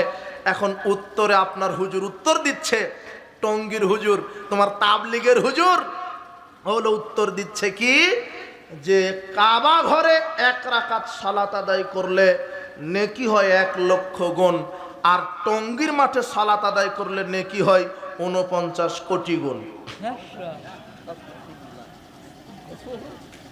নাউজুবিল্লাহ বলছেন কেন? লেখা আছে যে। আর তাবলীগের সব হুজুর এটা জানে, ওদের কাছে কাবা ঘরের চাইতে টঙ্গীর মাঠের মর্যাদা কি বেশি। মুহাম্মদ সাল্লাল্লাহু আলাইহি ওয়াসাল্লাম বলছেন কাবা ঘরে হজ বন্ধ হবে, এটা কিয়ামতের আলামত। তোমার এই হুজুর ঠেকাতে লেগেছে যে কাবা ঘরে হজে যেতে হবে না, টঙ্গীতেই হজ। তোমার হুজুরের কি হবে? বাংলাদেশে একটা কিতাব পাওয়া যায়, একেবারে সহি ভেজালে কিতাব, একেবারে সহি ভেজালে কিতাব, সেটা হলো ভেজালে আমল। ওখানে লেখা আছে আদম আলাইহিস সালাম 1000 বার হজ করেছেন, অথচ আদম আলাইহিস সালাম বেঁচে ছিলেন 960 বছর। কত বছর? আর 40 বছর কি করলেন? বছরে তো একটা দিন হজ ফরজ, একবার। তো 960 বছরে 1000 হজ করা যায়? কথা বুঝেননি মনে হয়। কথা কি বুঝেছেন? আশ্চর্য কথা। ফাজাইল আমলের 858 পৃষ্ঠাতে লেখা আছে, লেখক জাকারিয়া লিখছেন যে মুহাম্মদ সাল্লাল্লাহু আলাইহি ওয়াসাল্লাম আব্দুল্লাহ ইবনে জুবায়েরকে বললেন আমার মরা রক্তটা পুঁতে দাও। আব্দুল্লাহ ইবনে জুবায়ের মরা রক্ত পুঁতে রাখার বদলে খেয়ে ফেললেন। মুহাম্মদ সাল্লাল্লাহু আলাইহি ওয়াসাল্লাম বললেন, আব্দুল্লাহ ইবনে জুবায়ের, আমার রক্ত কি করলে? তিনি বললেন, আমি খেয়ে নিলাম। মুহাম্মদ সাল্লাল্লাহু আলাইহি ওয়াসাল্লাম বলছেন, আমার রক্ত যার পেটে যাবে জাহান্নামের আগুন হারাম। লেখক জাকারিয়া তখন আবার নিজের পক্ষ থেকে লিখছে, মনে করছে যে ও নবী, ও নিজে তখন লিখছে মুহাম্মদ সাল্লাল্লাহু আলাইহি ওয়াসাল্লামের পেশাব পায়খানা খাওয়াও জায়েজ। এটা ফাজাইল আমলে লেখা আছে, সকালে আপনি পড়েন না, হেকায়েতে সাহাবা অংশ 858 পৃষ্ঠাতে। তাই তো তাবলীগের হুজুরেরা বিশ্বাস করে যে পীরের পেশাব পায়খানা খাওয়াও জায়েজ। পীর হলো নবীর উত্তরসূরি, আলেমেরা কার উত্তরসূরি? পেশাব পায়খানা খেলে পেটে বাচ্চা চলে আসে, এটা হলো মুরিদের আকীদা। আরে পানের পিক পীরের ফেলতে দেয় না, ফেলার সাথে সাথে জিভা দিয়ে চেটে খেয়ে নিচ্ছে মুরিদ। কেন? ওই যে দলিল, ফাজাইল আমলে দলিল, রসুলের পেশাব পায়খানা জায়েজ, আর রসুলের উত্তরসূরি হলো পীরেরা, কাজেই পীরেরটাও জায়েজ।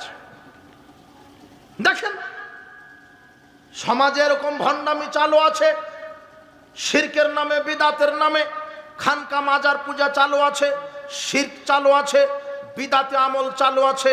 জিনা বেদাতে আমল ত্যাগ করতে হবে, সালাত আদায় করতে হবে রসুলের তরিকায়, সিয়াম পালন করতে হবে রসুলের তরিকায়, সালাত রসুলের তরিকায়। দেখেন 1 মিনিট সালাতে দাঁড়ালেন নারী পুরুষ, দাঁড়ানো ফরজ, আল্লাহু আকবার বলে তাকবীর তাহরিমা, রাফা লাইদাইন করা সুন্নাত, রাসূল সাল্লাল্লাহু আলাইহি ওয়াসাল্লাম থেকে প্রমাণিত। রাফা লাইদাইনের ব্যাপারে 4 শতাধিকের উপর হাদিস বর্ণিত আছে, কিন্তু তোমার হুজুর ব্যঙ্গ করছে আমরা নাকি এইভাবে হাত নাড়িয়ে নাড়িয়ে সালাত আদায় করি। হুজুর বিদাতি হুজুর এত ভয়ঙ্কর। আরে বেদাতি হুজুর এত ভয়ঙ্কর, আমাদের সালাতকে নিয়ে কটাক্ষ করে, পায়ের সাথে পা মেলানো নিয়ে কটাক্ষ করে, বুকের উপরে হাত বাঁধা নিয়ে কটাক্ষ করে, জোরে আমিন বলা নিয়ে কটাক্ষ করে। অথচ মুহাম্মদ সাল্লাল্লাহু আলাইহি ওয়াসাল্লাম বলছেন যে ইযা আম্মানাল ইমাম ফাআমিনু, ইমাম যখন আমিন বলে তখন তোমরা আমিন বলো। ফাইন্নাহু মান ওয়াফাকা তামিনহু তামিনাল মালায়েকা গুফিরা লাহু মা তাকাদ্দামা মিন যামবিহি।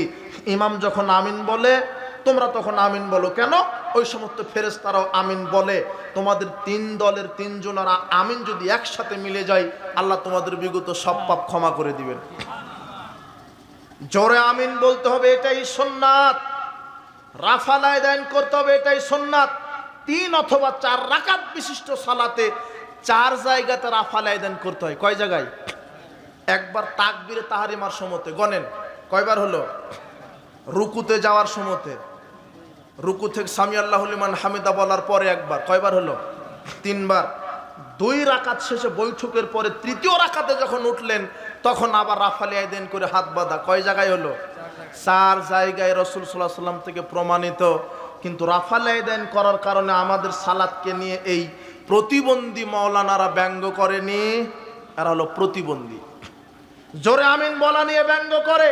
শুধু তাই, জোরে আমিন বলার কারণে মসজিদ থেকে বাইর করে দেওয়া হয়েছে, সমাজ থেকে তাকে নির্যাতন করা হয়েছে, আল হাদিসের কত প্রোগ্রাম বন্ধ করা হয়েছে, মসজিদ মাদ্রাসা ভেঙে দেওয়া হয়েছে।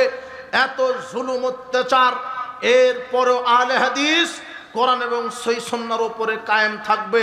আপনি বিশ্বাস করেন, আশ্চর্য কথা, আহলে হাদিস তো তারাই যারা কোরআন সুন্নাহর উপরে নিজের জীবনকে দিতে রাজি আছে, শিরক বেদাতের সাথে আপোষ করবে না।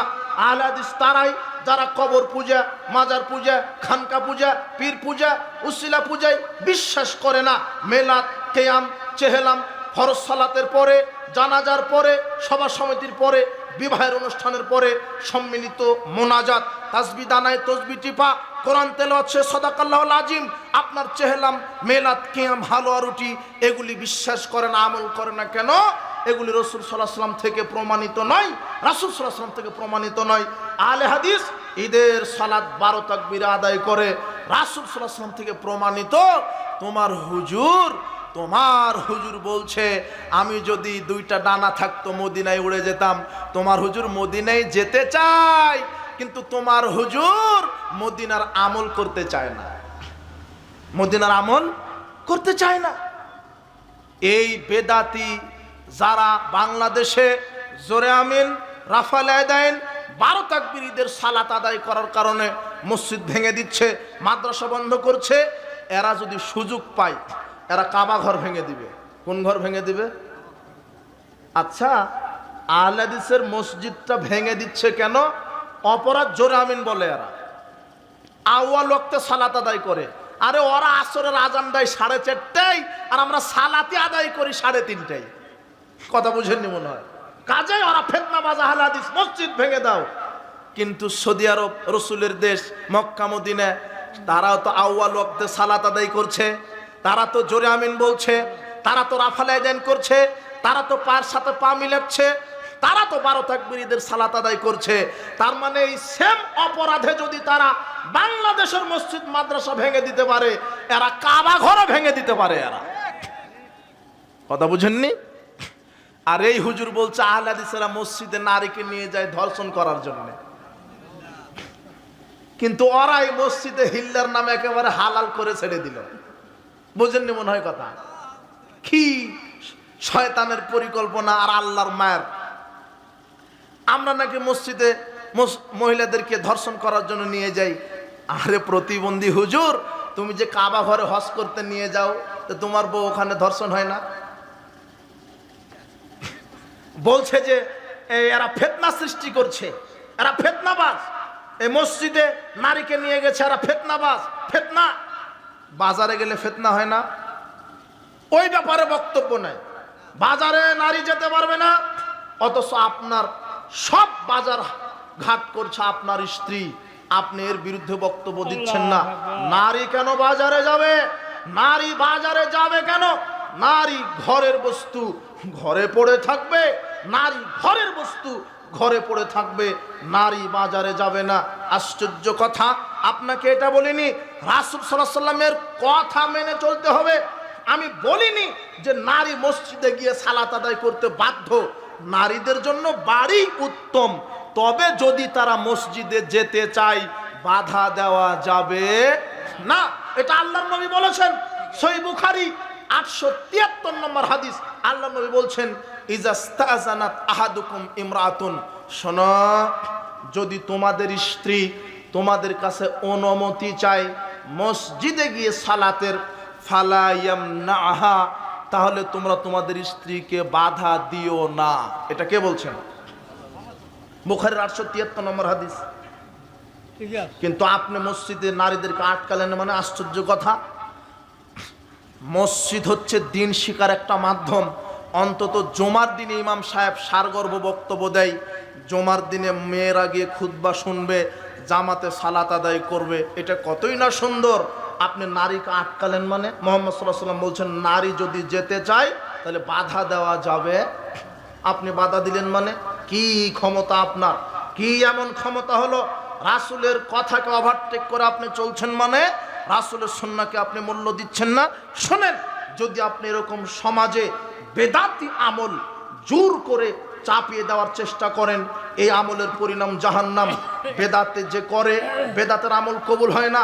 আল্লাহ বলছেন, রাসূল সাল্লাল্লাহু আলাইহি ওয়াসাল্লাম বলছেন, ফামান আহদাসা ফিহা হাদাসান আও মুহদিসান, কেউ যদি বেদাত করে অথবা বেদাতি কোনো আমল করে, বেদাতিকে আশ্রয় দেয়, ফালাইহি লানাতুল্লাহি ওয়াল মালাইকাতি ওয়ান নাস আজমাইন, তার উপর আল্লাহর লানত, ফেরেশতাকুলের লানত, মানব মণ্ডলীর লানত, লাইক বলমিন সরফল আদলা। বেদাতির ফরজ নফল ইবাদত কবুল হয় না। কয়েক মিনিট, একটু আমি শেষ করে দিব, কয়েক মিনিট আমি আপনাকে মাযহাবটা বুঝাই দিতে পারিনি এখনো, একটু কয়েক মিনিট ধৈর্য ধরেন একটু। কেউ যদি বিদাত করে তাহলে তার ফরজ নফল ইবাদত কে কবুল করবে না? বেদাতি কোনো মসজিদ মাদ্রাসায় দান করা যাবে না, হারাম। বেদাতিদেরকে সাহায্য সহযোগিতা করা যাবে না। যেই মসজিদে রাসূলের সুন্নাহ বিরোধী আমল হয়, যেই মাদ্রাসায় বেদাত হয়, যেই মক্তবে বেদাত হয়, এই মসজিদ মাদ্রাসায় দান করা যাবে না। আল্লাহর নবী বলছেন, বুখারীর হাদিস, কেউ যদি বেদাতিদেরকে সাহায্য করে, আশ্রয় দেয়, তার ফরজ নফল ইবাদত কবুল হবে না, তার উপর আল্লাহর পক্ষ থেকে লানত। সাবধান, বেদাতে আমল করা থেকে সাবধান। তাহলে কি করবেন? সংশোধন করে নেবেন। আপনি চিন্তা করছেন এতদিন এইভাবে আমল করেছি, তাহলে কি হবে? এতদিন ভুল হলো, জি না, নিরাশ হওয়ার কোনো কারণ নেই। কিভাবে? আল্লাহ বলছেন, ইল্লা মান তাবা ওয়া আমানা ওয়া আমিলা আমালান সলিহা, যে ব্যক্তি তওবা করেছে, নিজের আমলকে সংশোধন করে নিয়েছে, ফাউলাইকা ইউবাদদিলুল্লাহু সাইয়্যাতিহিম হাসানাত, তার বিগত সব ভুল, সব পাপকে আমি আল্লাহ নেকিতে পরিবর্তন করে দিব। ভুল সংশোধনে সফলতা আছে, কিন্তু আপনি জেদের বসে, হটকারিতার বসে বলছেন বাপ দাদা থেকে করে আসছি, বাপ দাদা থেকে আমল চালু আছে, আর এখন এরা নতুন ফিতনা বাঁধাচ্ছে। জি না, আপনার ভুল সংশোধন করে নিতে হবে।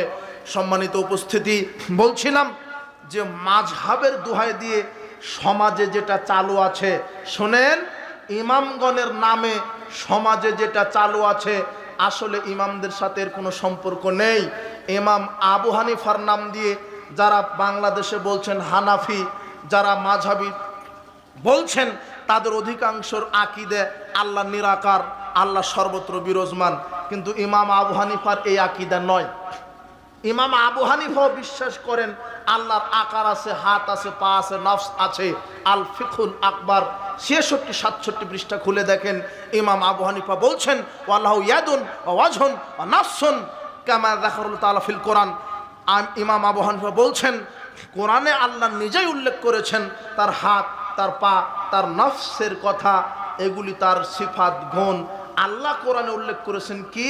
সূরা সুয়াদের 38 নম্বর আয়াতে, মা মানাকা আন তাসজুদা লিমা খালাকতু বিয়াদাইয়া, হে ইবলিস, আমি যে আদমকে 2 হাতে তৈরি করলাম তাকে সেজদা দিতে কিসে বাধা দিল?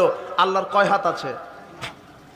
নূহ আলাইহিস সালামকে বলছেন সূরা হুদের 37 আয়াতে, ওয়াসনাইল ফুলকা বিআয়ুনিনা, হে নূহ, তুমি আমার চোখের সামনে নৌকা তৈরি করো। আল্লাহর কি আছে? বুখারীর হাদিসে রাসূল বলছেন আল্লাহ বিচারের মাঠে ফাম্মান্নার ফালা তামতালিউ হাত্তা ইয়াজাল্লাহু রিজলাহু, জাহান্নাম পূর্ণ হবে না যতক্ষণ না আল্লাহ তার পা ঢুকিয়ে না দিবেন। আল্লাহর কি আছে? সূরা কলমের 42-43 আয়াত আল্লাহ বলছেন আমি বিচারের মাঠে আমার পায়ের নলা প্রকাশ করব যাতে মুমিন নারী পুরুষ আমাকে সেজদা দিতে পারে। আল্লাহর কি আছে? পায়ের নলা আছে, পা আছে। কোরআন হাদিস যেভাবে এসেছে আপনাকে ওইভাবে বিশ্বাস করতে হবে। কোনো পরিবর্তন, বিকৃত পরিবর্তন, সংযোজন, বিয়োজন করা যাবে না। আপনাকে এটাই বিশ্বাস করতে হবে ইমাম আবু হানিফার আকীদা আল্লাহ নিরাকার নন। আল্লাহর কি আছে? আর আপনি বলছেন নিরাকার, আবার বলছেন তো বলছেন, আবার আপনি বলছেন আল্লাহকে ইমাম আবু হানিফা 101 বার দেখেছে। তো যার আকারই নাই তো দেখলো কি তাকে? ভুল কথা। আবার আপনি বলছেন আল্লাহ সব জায়গাতে বিরাজমান। ইমাম ইবনে তাইমিয়ার একটা কিতাব আছে মাজমু ফাতোয়ার মধ্যে আসছে, ইমাম আবু হানিফা সেখানে বলছেন যে আম্মান ক্বালা, যে ব্যক্তি বলবে লা আরিফু রাব্বি ফিস সামা'i ওয়া ফিল আরদি, আল্লাহ আকাশে না জমিনে, ফাকাত কাফারা, সে কুফরি করবে।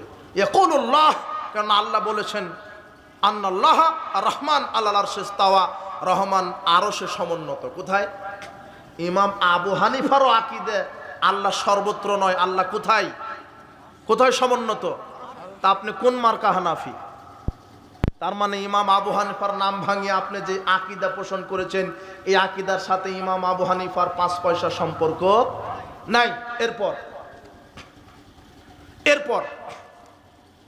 কয়েক মিনিট আমাকে শেষ করতে বলা হয়েছে, কিন্তু এটা না বুঝাইলে আপনি বুঝবেন না, গোটা বক্তব্যটা আপনি বুঝতে পারবেন না। মাযহাবের দোহাই দিয়ে আমলকে টিকানো হয়েছে। শোনেন, ইমাম আবু হানিফা বলছেন লা ইয়াহিল্লু লিআহাদিন আইয়াখুযা বিকাউলিনা মা লাম ইয়ালাম মিন আইনা খাজনাহু, ওই ব্যক্তির জন্য আমার কথা গ্রহণ করা হালাল নয় যতক্ষণ না সে না জানবে যে আমার কথা কোথায় থেকে সে পেয়েছে। যদি কোরআন সুন্নাহ থেকে মিলে যায় তাহলে সে মেনে নিবে, না হলে আমার কথা কোরআন সুন্নাহর বাইরে গেলে মানা যাবে। এটা ইমাম আবু হানিফা বলছেন। ইমাম মালিক বলছেন ইন্নামা আনা বাশারুন উখতিউ ওয়া উসিবু, আমি একজন মানুষ, ভুল করি সঠিকও করি। ফানজুরু ফির রায়, আমার কথা তুমি তদন্ত করো। ফাইন ওয়াফাকা কিতাব ওয়া সুন্নাহ, যদি আমার কথা কোরআন সুন্নাহর সাথে মিলে যায় ফাখুযুহু, মেনে চলো, যদি না মিলে তাহলে বর্জন করো। ইমাম শাফি বলছেন ইযা রাআইতা কালামি ইউখালিফুল হাদিসা, আমার কথা যদি হাদিসের উল্টা হয় ফা'মালু বিল হাদিস, হাদিস অনুযায়ী আমল করো, আমার কথা দেওয়ালে ছুঁড়ে মারো। আহমদ বিন হাম্বল বলছে লা তুকাল্লিদনি, আমার তাকলিদ করো না। ওয়ালা তুকাল্লিদান্না আউজাই ওয়া নাখিয়া, আউজাই ইমাম নাখি এদের তাকলিদ করো না। খুযিল আহকামা মিন হাইসু আখাযু মিনাল কিতাবি ওয়াস সুন্নাহ, কোরআন সুন্নাহ আঁকড়ে ধরো। তার মানে 4 ইমামই মানুষকে কোরআন সুন্নাহ দ্বারা আমল করতে বলে গেছেন। কথা কি বুঝেছেন? তারা নিজের তাকলিদ করতে বলেননি। আশ্চর্য কথা, ইমাম আবু হানিফা জন্মগ্রহণ করেছে 80 হিজরিতে, মারা গেছেন 150 হিজরিতে। ইমাম মালিক জন্মগ্রহণ করেছে 150, মারা গেছে 193 হিজরিতে। ইমাম শাফি জন্মগ্রহণ করেছে, ইমাম মালিক জন্মগ্রহণ করেছে, ইমাম শাফি জন্মগ্রহণ করেছে 150 হিজরিতে, মারা গেছে 204 হিজরিতে। ইমাম আহমদ বিন হাম্বল জন্মগ্রহণ করেছে 164 হিজরিতে, মারা গেছে 241 হিজরিতে। 241 হিজরি যখন, তখন সব ইমাম মারা গেছেন, আর মাযহাব তৈরি হয়েছে 400 হিজরিতে। কত হিজরি? 241 হতে 400, 241 থেকে 400 হতে 159 বছর লাগে। কত বছর? ইমামগণ মরারও 159 বছর পরে মাযহাব তৈরি করেছে। নিঃসন্দেহে ইমাম আবু হানিফা নিজের নামে কোনো মাযহাব তৈরি করে। ইমাম আবু হানিফা যদি বিচার মাঠে বলে, আমি তো আমার নামে মাযহাব তৈরি করতে বলিনি, আমার মাযহাব মেনেছে কেন? কোথায় যাবেন আপনি? কথা বুঝেননি? আর আরেকটা কথা আপনাকে বলি, ইমাম আবু হানিফা, ইমাম মালিক, ইমাম শাফি, ইমাম আহমদ বিন হাম্বল, এনারা কি নবী না সাহাবী? নবীও না, সাহাবীও না। এনাদের উপরে কি কোরআনের আয়াত নাজিল হয়েছে না মুহাম্মদ সাল্লাল্লাহু আলাইহি ওয়াসাল্লামের উপরে? তা আপনি নিজেকে হানাফি বলছেন কেন? মুহাম্মাদি বলতে পারেন না? না, বুঝেননি মনে হয়। আচ্ছা, এটাও বাদ দেন। আচ্ছা, এই 4 জন এরা সাহাবী না। আমি অনস্বীকার্য করছি না যে এরা কেউ না, এরা বড় বড় ইমাম, অনেক জ্ঞান রাখে, কিন্তু আবু বকরের মতো নিঃসন্দেহে এরা জ্ঞান রাখে? রাখে? ওমরের মতো এরা জ্ঞান রাখে? এরা সাহাবী রাদিয়াল্লাহু আনহুম ওয়ারাদু আন, আল্লাহ এদের উপরে সন্তুষ্ট, এরাও আল্লাহর উপরে সন্তুষ্ট। কিন্তু ইমাম আবু হানিফার প্রতি আল্লাহ সন্তুষ্ট কোরআন সুন্নাহয় কোনো দলিল আছে? নাই। আফসোস, আপনি কেন? আমি অস্বীকার করছি না ইমাম আবু হানিফা ইমাম নয়। ইমাম আবু হানিফা, ইমাম মালিক, ইমাম শাফি, আহমদ বিন হাম্বল, এরা বড় বড় ইমাম। কিন্তু আমার কথা এখানে, এদের নামে মাযহাব তৈরি হলো কেন? মাযহাব তো আবু বকরের নামে তৈরি হওয়ার কথা ছিল। আবু বকরি মাযহাব, উমারি মাযহাব, আলী মাযহাব, উসমানী মাযহাব। কথা বুঝেননি? আশ্চর্য কথা, এরা নবী না, এদের উপর ওহী নাজিল হয়নি। আর তারপরে মজার কথা, এই 4 ইমামের নামে, এই 4 মাযহাবের যারা অনুসারী, এরা 4 ইমামের নামে সমাজে যা আমল করে, এই আমলের সাথে তাদের ইমামগণের কোনো সম্পর্ক নাই। তাদের নাম ভাঙিয়ে চলছে, কোথাও দেখাতে পারবেন না। এই জন্য সাবধান, মাযহাবের দোহাই দিয়ে কোরআন সুন্নাহকে হত্যা করবেন না। বেদাতের পরিণাম জাহান্নাম। আল্লাহ নবী বলছেন, কুল্লু বেদাতিন দলালা, কুল্লু দলালাতিন ফিন্নার। বেদাত পথভ্রষ্টতা, আর পথভ্রষ্টতার পরিণাম জাহান্নাম। উপস্থিত বৈঠকের মুসলিম দিনী ভাই বোন, শিরক করে মারা যাবেন না। কবর পূজা, খানকা পূজা, এগুলি শিরক। পীরের উসিলা ছাড়া জান্নাত হবে না। পীরের দরগায় মানত করলে বালা মুসিবত কেটে যায়। সর্বশেষ কথা, তাবিজ ঝুলানো শিরক। আজকে যদি শরীরে, গলায়, আপনার হাতে, কোমরে তাবিজ থাকে, এখনই খুলে ফেলান। মুহাম্মদ সাল্লাল্লাহু আলাইহি ওয়াসাল্লাম বলছেন, মান আল্লাকা তামিমা ফাকাদ আশরাকা। যে ব্যক্তি তাবিজ ঝুলালো সে শিরক করলো। তাবিজ ঝুলানো শিরক, তাবিজ ঝুলানো শিরক। আর মানুষের সাথে অন্যায় কথা বলবেন না, কারো গীবত করবেন না, জুলুমবাজি করবেন না, অন্যায়ভাবে সম্পদ আত্মসাৎ করবেন না, মানুষকে পিটাবেন না, অন্যায়ভাবে খারাপ আপনার সন্ত্রাসবাজি করবেন না, দুর্নীতি করবেন না, মানুষের উপর নির্যাতন করবেন না। আর জুলমাতুল ইয়াউমিল কিয়ামা, জুলুম হচ্ছে কিয়ামতের দিন অন্ধকার, জুলমের পরিণাম জাহান্নাম। বারাকাল্লাহ ফিকুম। আমি বিষয়টি কতটুকু স্পষ্ট করে করতে পেরেছি জানি না। আল্লাহ সুবহানাহু ওয়া তাআলা আমাদেরকে সুন্নাহ অনুযায়ী, রাসূল সাল্লাল্লাহু আলাইহি ওয়াসাল্লামের দলিল অনুযায়ী আমল করার তৌফিক দান করুন। দলিলবিহীন আমলের বিচার মাঠে কোনো মূল্য থাকবে না। উপস্থিত বৈঠকের মুসলিম দিনী ভাই বোন, দুটা জিজ্ঞাসা এসেছে, দ্বিতীয় বিয়ে করতে গেলে কি প্রথম স্ত্রীর অনুমতি লাগে? জি না, লাগে না। মুফতি আমির হামজা মাঝে মাঝে ভুল বক্তব্য দেয়, তার থেকে ইলম নেওয়া যাবে কি? তার থেকে ইলম নেওয়া যাবে না, তার বক্তব্য শোনা যাবে না। তিনি নগদ রসুলের একটা হাদিসকে অস্বীকার করেছে। বলছে রসুল সাল্লাল্লাহু আলাইহি ওয়াসাল্লামের যে সিনা চাক হয়েছিল এটা নাকি মিথ্যা কথা। তাকে আবার 20 বছর আমি পড়তে বলেছি, আবার 20 বছর পড়বে, পড়ে সে বক্তব্য দিবে। রাসূল সাল্লাল্লাহু আলাইহি ওয়াসাল্লামের সিনা চাক হয়েছে, বুখারী মুসলিমের হাদিস। আরো অনেক বিভ্রান্তিকর বক্তব্য আছে। তিনি বলছেন যে গোটা কোরআন মাজিদ পড়লাম, সালাত আদায় করলে যে জান্নাতে যেতে হয় এটা কোথাও লেখা নাই। অথচ সূরা মুমিনুনে আছে, মুদাসসিরে আছে, আল্লাহ বলছেন যে সালাতের হেফাজত করবে আমি আল্লাহ তাকে জান্নাত তো দিব, জান্নাতুল ফেরদাউসের মেহমান বানাবো। কথা বুঝেছেন? এই বিভ্রান্তিকর আলেমদের বক্তব্য শুনবেন না।